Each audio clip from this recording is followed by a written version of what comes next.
Jésus vient à Hébron pour annoncer lui-même la mort de Jean-Baptiste à ses parents et pour les consoler. Jésus et sa suite passèrent près de Bethléem et de plusieurs autres villes en se rendant à Juta, lieu de naissance de Jean-Baptiste, situé à 5 lieues de Bethléem et à 1 lieue d'Hébron. Ça s'écrit J-U-T-A. Marie, Véronique, Suzanne, Jeanne Chouza, Marie, mère de Marc, Lazare, Joseph d'Arimathie, plusieurs disciples, y étaient arrivés séparément les uns après les autres. Ils ne s'étaient pas arrêtés en route, ils avaient traversé directement Jérusalem, ce qui leur donnait quelques heures d'avance sur Jésus.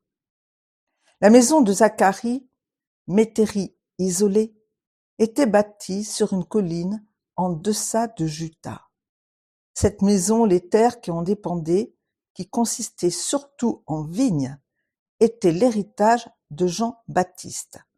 Un cousin, prénommé aussi Zacharie, en prenait soin. Ce Zacharie était lévite.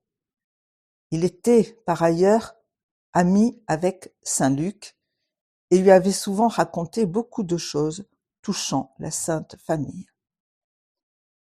C'était un homme très instruit, célibataire aussi, appartenant à une classe de lévites qui avait quelques ressemblances avec les Esséniens et qui, ayant reçu de leurs ancêtres la tradition de divers mystères, attendaient évidemment avec une ferme confiance l'avènement du Messie. Il lava les pieds de Jésus et des siens, il leur offrit des rafraîchissements. Le Seigneur, après avoir reçu les salutations de toutes les personnes qui se trouvaient là, se rendit à Juda. Il entra aussitôt dans la synagogue. C'était un jour de jeûne à Juda. Le soir, on commençait à célébrer dans la ville ainsi qu'à Hébron une fête locale en mémoire de la victoire de David sur Absalom.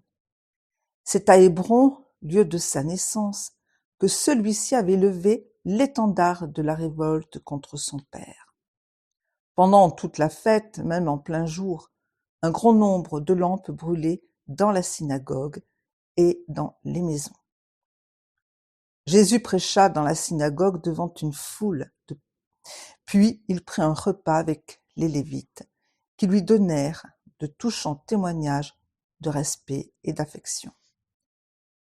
Marie raconta aux saintes femmes, en se rendant à Juda, bien des faits relatifs à la visite qu'elle fit elle-même à Élisabeth.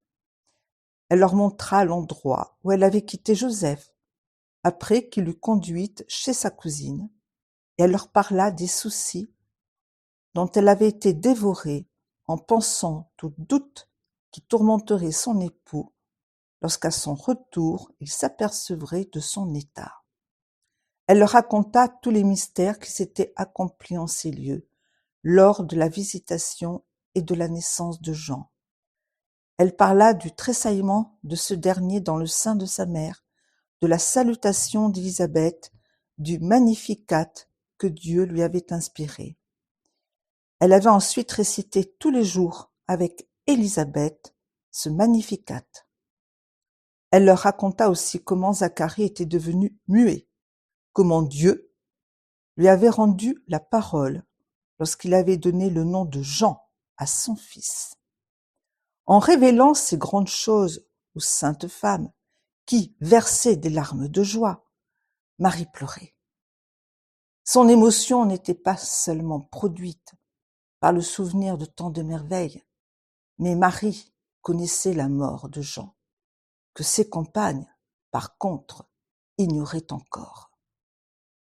Marie aussi montra la source qui avait jailli à sa prière dans le voisinage de la maison, et elles s'y désaltérèrent. Le soir du même jour, je fus témoin, dit Anne-Catherine, d'un repas pendant lequel le Seigneur enseigna. Les femmes étaient assises à part, mais elles pouvaient entendre sa parole. Plus tard, je vis Jésus, la Sainte Vierge, Pierre, Jean et les 3 disciples de Jean-Baptiste, Jacob, Éliacine et Sadoc, se rendre dans la chambre où le précurseur était né. Une grande couverture d'un aspect singulier était étendue par terre. Ils s'agenouillèrent et s'assirent autour. Jésus resta debout, se mit à parler de la sainteté, de la soumission de Jean. La Sainte Vierge raconta que, lors de sa visite à Élisabeth, elle avait aidé à achever cette couverture qui lui servait de couche lorsqu'Élisabeth mit Jean au monde. Elle était de laine jaunâtre, brochée de fleurs. La salutation d'Élisabeth et le Magnificat avaient été brodés sur l'un des bords de cette couverture. Elle expliqua aussi aux assistants les passages de l'Écriture et les prophéties qui s'y lisaient.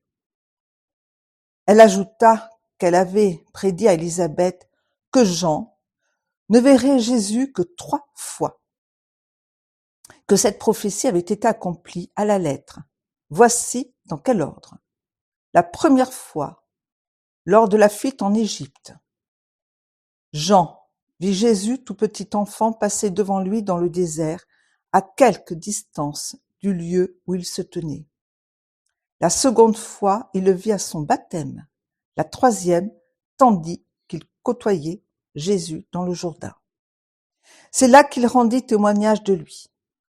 Après qu'ils se furent aussi entretenus de Jean, Jésus leur apprit qu'il avait été mis à mort par Hérode. Tous en furent profondément affligés. Ils mouillèrent la couverture de leurs pleurs. Je vis particulièrement Jean l'évangéliste se prosterner par terre et pleurer amèrement. Leur douleur offrait un spectacle déchirant. Marie, Jésus était debout aux 2 extrémités de la couverture sur laquelle les disciples étaient inclinés. Le Seigneur les consola par des paroles graves, les préparant à de plus pénibles épreuves, puis leur ordonna le plus grand secret sur ce douloureux événement que personne ne connaissait, sinon ceux qui en avaient été les auteurs. Jésus enseigna ensuite dans la chaînée de Mambré, au sud d'Hébron, auprès de la grotte de Macpélar, où se trouvaient les tombeaux d'Abraham et des autres patriarches. Il entra dans la grotte avec ses disciples. On ouvrit plusieurs tombeaux. Dans quelques-uns, il n'y avait plus que de la poussière, mais le squelette d'Abraham était bien conservé. Jésus et ceux qui l'accompagnaient se déchaussèrent par respect à l'entrée de la caverne. Jésus y enseigna, parlant de la promesse et de son accomplissement. De la chaînée de Mambré, Jésus se rendit alors à Hébron. La synagogue était ouverte de tous les côtés. Il y avait à l'entrée une chaire élevée dans laquelle le Seigneur se tenait debout pour enseigner. Un grand nombre de personnes des environs étaient présentes. Beaucoup de malades étaient couchés sur des lits ou assis simplement sur des nattes. La place était remplie. C'était un touchant spectacle. Tous les auditeurs de Jésus étaient émus et édifiés. Il expliqua la lecture du Shabbat de la manière la plus profonde. Elle traitait des ténèbres d'Égypte, de l'institution de la Pâque, du rachat des premiers-nés. Les explications que le Sauveur donna sur ce dernier point, surtout, étaient d'une profondeur merveilleuse. Je me rappelle qu'il dit une fois, quand le soleil et la lune s'obscurcissent, la mère porte son fils au temple pour le racheter. Il se servit à plusieurs reprises de cette expression, l'obscurcissement du soleil et de la lune. Il parla de la conception, de la naissance, de la circoncision, de la présentation au temple, qu'il compara au règne des ténèbres et au triomphe de la lumière. Je compris tout cela, mais je ne saurais le reproduire exactement. Cependant, je saisis parfaitement qu'il établissait des rapports mystérieux entre la sortie d'Égypte et la naissance de l'homme. Il parla aussi de la circoncision comme d'un symbole qui devait être un jour aboli, avec le précepte du rachat des premiers-nés. Tous étaient silencieux. Jésus développa d'une manière plus claire, plus explicite que jamais toute l'importance de la mission de Jean. Sa naissance, sa vie dans le désert, son appel à la pénitence, son baptême, son dévouement à préparer la voie et son emprisonnement. Il parla de la destinée des prophètes, des persécutions qu'ils avaient eu à souffrir. Il cita comme exemple les angoisses de Jérémie dans la fosse de Jérusalem. Il dit que le grand prêtre Zacharie avait été mis à mort entre le sanctuaire et l'autel. À ces mots dans l'auditoire, les parents de Jean pensèrent à la triste fin de son père Zacharie, qu'Hérode avait attiré à Jérusalem pour le faire tuer dans une maison du voisinage. Cependant, le Seigneur ne mentionna pas ce meurtre. Pendant que Jésus parlait d'une manière émouvante sur Jean et sur la mort des prophètes, le silence qui régnait dans la synagogue devint plus profond encore. Tous les assistants étaient ébranlés.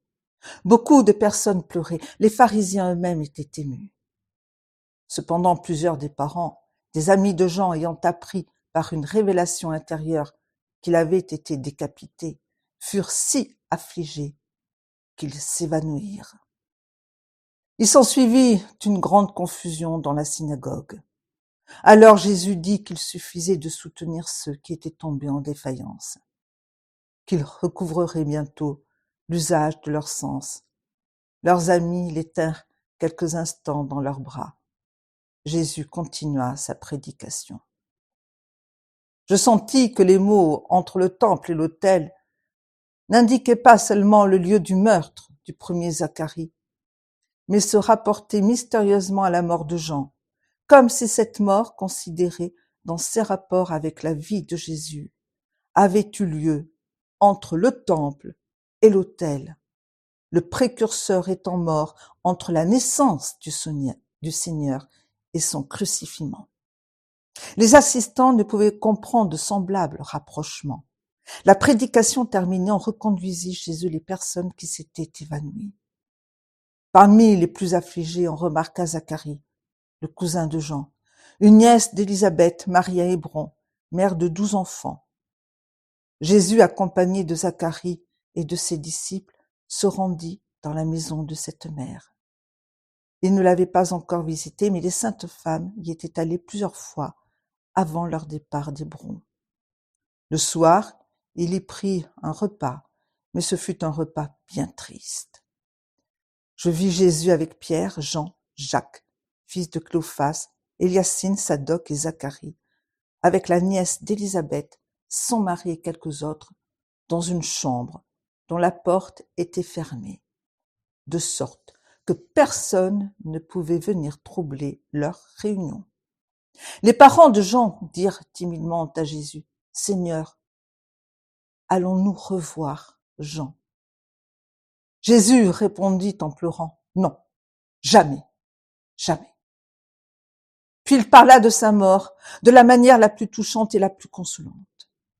Comme ils exprimaient la crainte que son corps ne fût outragé, Jésus leur donna l'assurance que le corps était intact, que la tête, qui avait été profanée et jetée dans un fossé, serait retrouvée. Elle reparaîtrait un jour. Il ajouta qu'Hérode devait quitter Macéronte très prochainement, que le bruit de la mort de Jean se répandrait, qu'alors ses disciples pourraient enlever son corps. Il mêla ses larmes à celles des assistants. Le silence, la gravité qui régnait dans ce repas, particulièrement l'émotion, l'attendrissement du Seigneur, firent penser à la Sainte Seine. Cependant, on commençait à Junta à parler de la mort de Jean. La grande tristesse de ses parents, ainsi que les discours tenus publiquement par Jésus, donnaient à penser qu'il n'était plus. Jésus, accompagné de ses disciples et du cousin du précurseur, alla visiter le tombeau du premier Zacharie qui se trouvait près de sa maison. Il ne ressemblait pas aux sépultures ordinaires, c'était une cavité souterraine dont la voûte était soutenue par des piliers comme dans les catacombes. Cette sépulture était très vénérée et les prêtres, les prophètes, seuls avaient le droit d'y pénétrer. On avait décidé d'aller chercher à Macquéronte le corps de Jean pour l'enterrer dans ce caveau. Et on commença à creuser une fosse. Il était alors touchant de voir Jésus lui-même aider à préparer au tombeau. Jésus rendit aussi hommage au reste de Zacharie. Élisabeth était enterrée dans le désert, sur une montagne voisine de la grotte que Jean avait habitée dès son enfance. La prochaine vidéo, nous allons voir l'enlèvement du corps de Jean-Baptiste à Macquéronte par les disciples et nous allons aussi voir la tête du saint précurseur retrouvée à Macquéronte.